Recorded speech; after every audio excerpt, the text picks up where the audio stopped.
Italy, what comes to mind? The pizza, the pasta, the linguine, the Alfredo. Gangsters. Gangsters in bad suits, gangsters in tracksuits. Angry women, they wave their hands a lot. But little known fact that the Italians almost changed the way we perceive the automotive industry. The Italians were the forerunner in so many engineering feats that it is mind-blowing, and they are never credited for the work that they have done. And today we're going to explore something which is going to show you the future that has not happened, a future that was denied to us.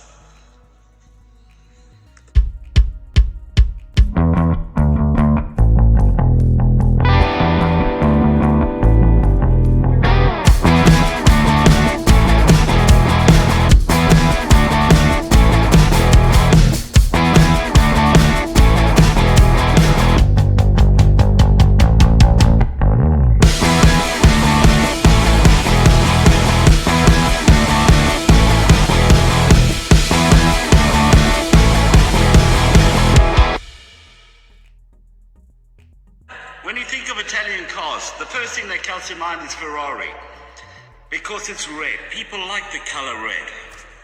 The whole idea of a Ferrari is that it's very overpriced, and peasants that come into money go, wow, I need that because it's a status symbol. It's got a logo of a horsey. How cool is that? And the color red is really appealing. I mean, think about it. If you live in England, the buses are red. The phone boxes are red. The post boxes are red. Do you notice there's a trend forming over here? So this is why the Ferrari actually does sell. But then, is there a better car than the Ferrari? Oh, yes, there is. The often overlooked car called the Lamborghini. Now, the Lamborghini is a real people's car.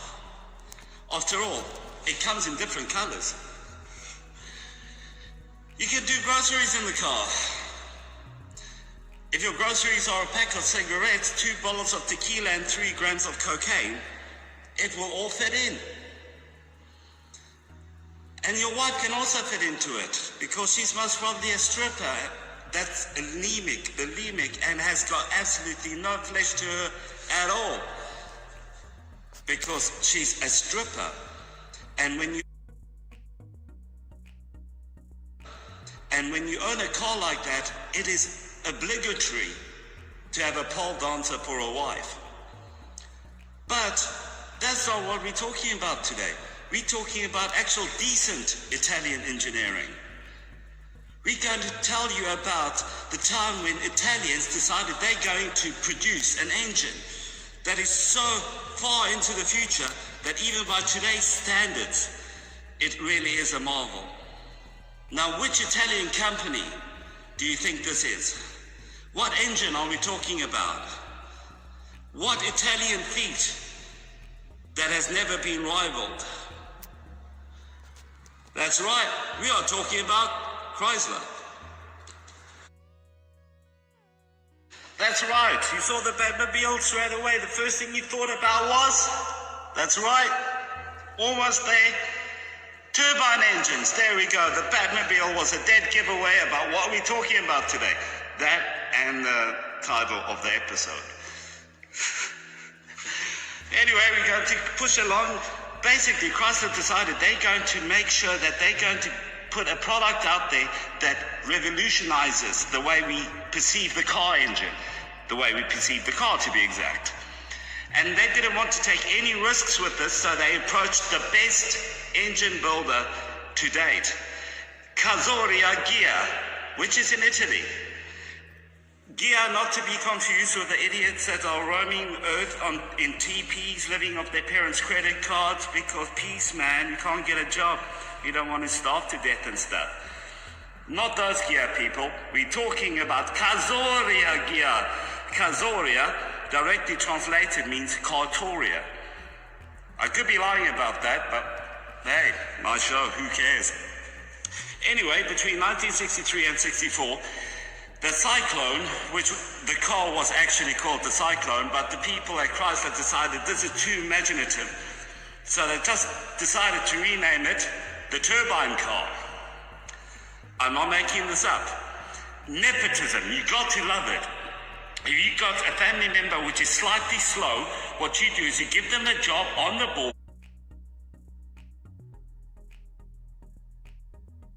You give them a job on the board so they don't starve to death. Then they become big executives because daddy or stepdaddy decided, or daddy-in-law decided to give them a job. And they just, anyway, then they decided they're going to make this car really unique. Even had its own color. It was a beautiful, beautiful, almost like a German dark beer glow to it. That's right. It was called turbine bronze. A lot of people call it turbine bronze, but it's actually pronounced turbine. It's not Nike, it's Nike. It's not turban, it's turbine. Learn to read, learn to speak English, you muppet. Anyway, where was I? Anyway, Chrysler decided the best way forward was to kind of like show what this car can do, so they gave it to the public to test. They weren't selling the car, so we're literally letting the public test it out on themselves before they pushed it in production. 55 of these cars were made. Out of the 55 cars, only about 5 survived to date. But that's not what we're talking about. We're going to tell you about how they managed to create the best type of all time. They gave the car free of charge for people to use. We're talking students, we're talking teachers, we're talking carpet layers, we're talking nurses, doctors, French chefs, everyone. And now anyway, everyone had a brilliant opinion of this car. The engine was working second to none. Everyone loved it to bits. What happened? Side roads at the proving ground. Roads scientifically planned to tax the strength, maneuverability, and control of any car.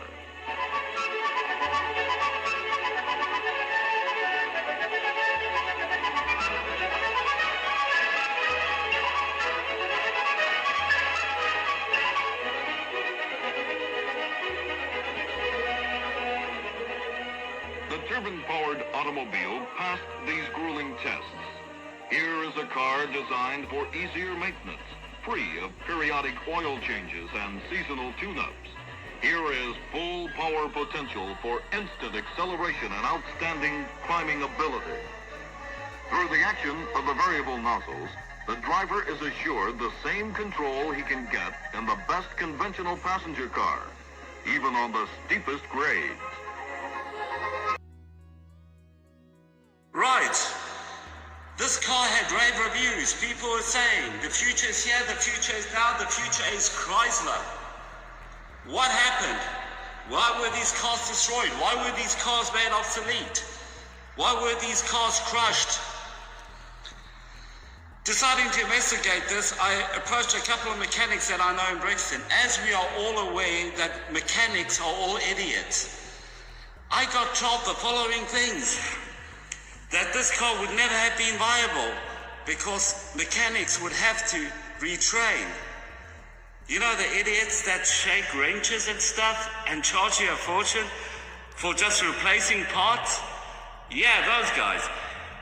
Obviously, doing an investigative search of the topic was a bad idea when you actually know people which literally make the human race seem slightly dumber by existing. So when I looked into it myself, I discovered the following things. The turbine engine has got less moving parts. It's got less parts altogether. The excuses that were being used for the destruction of these cars were all fabricated and insane. Several of the excuses were bordering on just plain imaginary. For instance, they didn't even look at the specs. The exhaust burns a lot cooler than all other engine exhausts. The reason being is because they recycled the heat itself. There were fears that if this car passes over dry grass, it would set it alight, even if it goes near it, because it's a turbine engine. Which, it does make sense, and paranoia does play a key, vital role in the production of cars and the public perception. But what is the real reason for the jet engine car, the turbine car, an engine which is tried and tested in helicopters, in jet planes, and in cars? Why is this engine not being used? Well, we're going to take a quick look at the technical side of things. Timed events in the turbine engine, no need for a distributor nor a carburetor. There are no tappets, no valves. Finally, no pistons rushing up and down in their individual cylinders.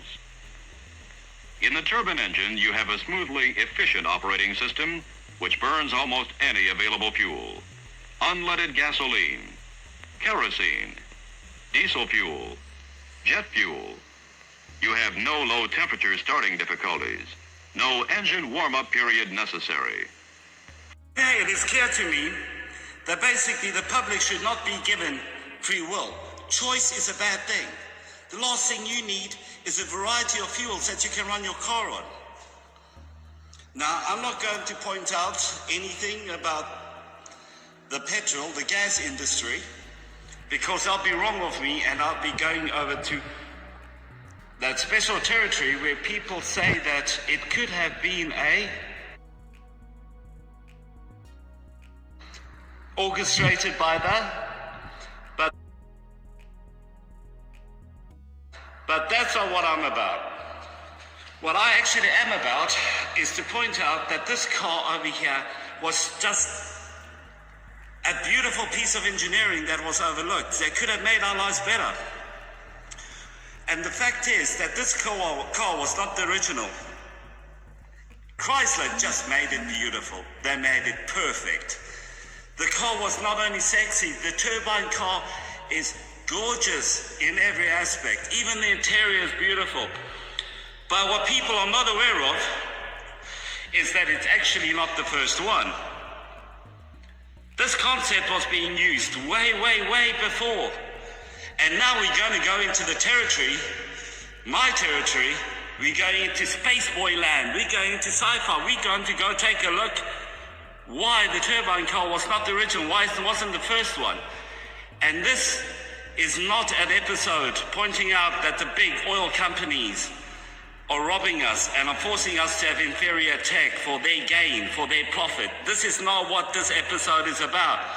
This episode is about a 7-year-old child who is drawing relentlessly the perfect car for when he grows up. The car that he needs to fight crime. That's right, we are going to talk about the ultimate car that every single person when they were a kid wanted to drive. We're going to talk about something that's way cooler than the Batmobile, that came out before the Batmobile. We're going to take a look at the jet car. That's right, we're going to take a jet, cut its wings off, put a couple of tires on it, and make it go. That's right. We are talking about the Firebird 1.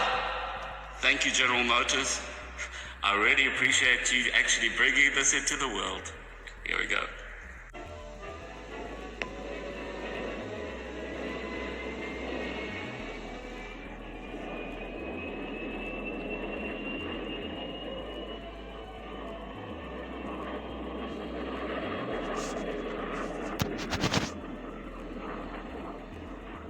Before gas turbines would be satisfactory power for production vehicles, research has a lot of work yet to do. But that's the job of this car and its engineers. They have to find answers to questions, practical questions. And the answers will come from research on the Firebird itself. As she runs up the miles on proving ground roadways, engineers will try to find how best to stop her, with or without her brake flaps. Try to make her run quieter, use less fuel. They'll try to make her more responsive to her throttle, thoroughly safe, easy to service. To solve these and other problems, they'll have to find the answers to 1,001 questions. So you can perfection be improved upon?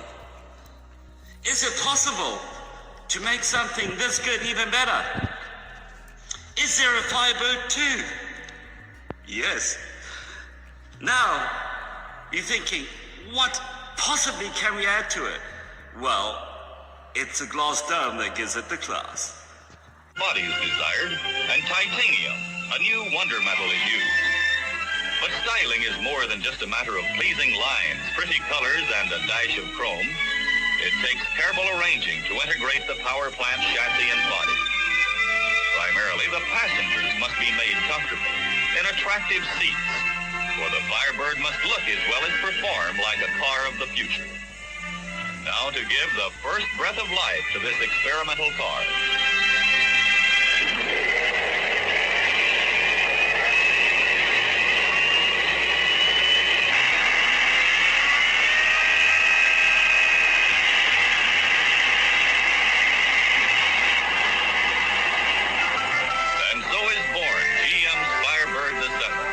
Another historic milestone in automotive engineering. Here's a study of the Firebird through a cinemascope lens, gliding down the highway of tomorrow.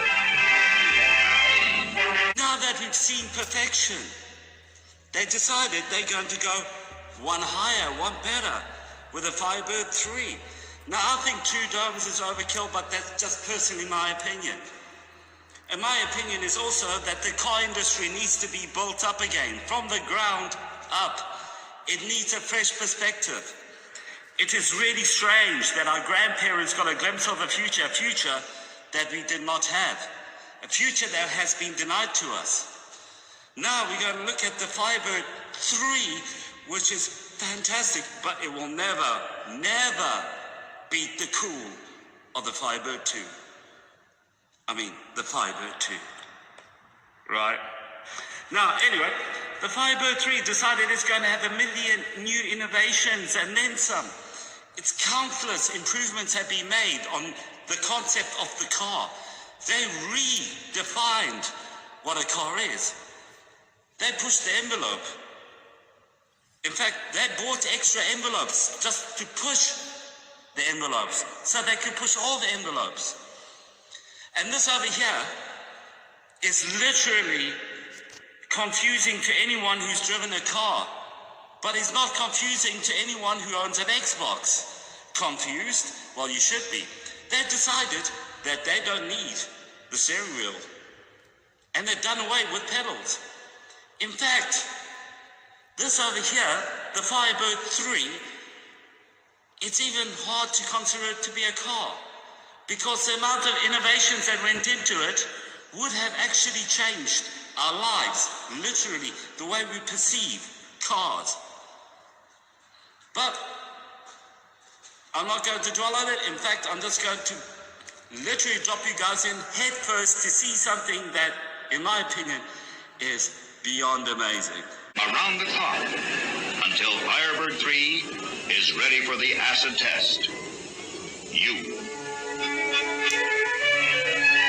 So, get ready for a ride in Firebird 3. You are here. Squeeze your sonic key, and sound waves open the door. The sonic key is also used to start the car. First, the small accessory engine. Then, the gas turbine. Brake flaps provide additional braking. You're ready now for the driving thrill of a lifetime.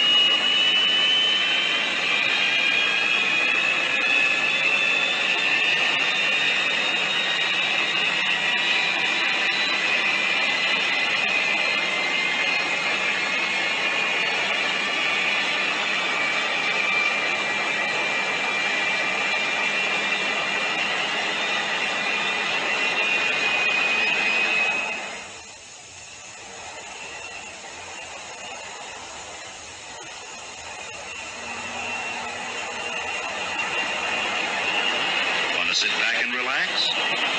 Well then, set in the speed you want to drive and switch over to automatic guidance. Release the stick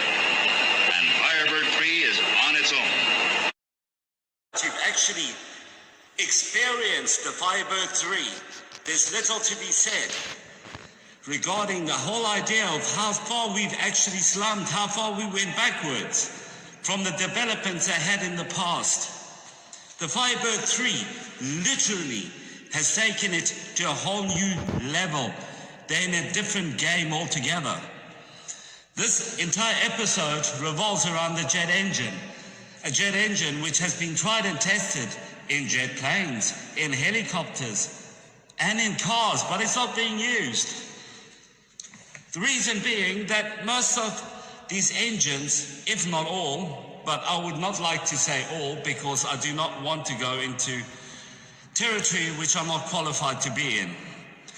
But it is rumored that it is true that you can run it on most things that are combustible. Like for instance, you can run it on petrol, you can run it on diesel, kerosene, any kind of liquid that is combustible, even tequila. It would be a bit expensive to run it on tequila, but that's not what I'm getting at. What I'm actually am getting at is why is this tech being suppressed? Why do we have the crap that we have nowadays? Why is the piston engine still in use when in the past we have surpassed the piston engine? It's not for me to say.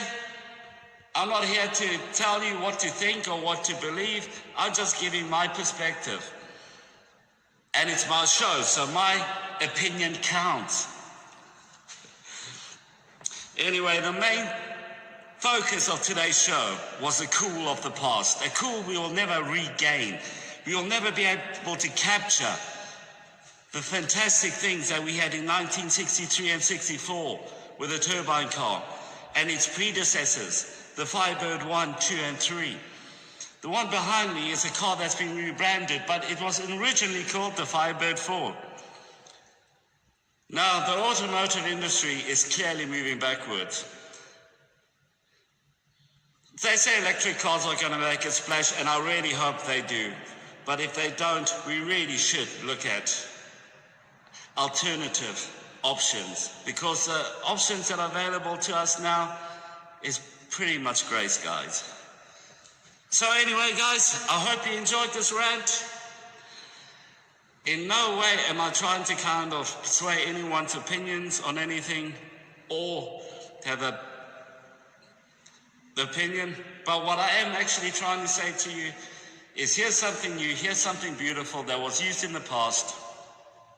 Also, if I've said something wrong, please correct me in the comments. If you know something more than what I do, please put it in the comments. Let me know what's going on. Let me give you guys my perspective, but I would like you guys to give me your perspective. If there's any engineers out there, please explain to me why this has been discontinued.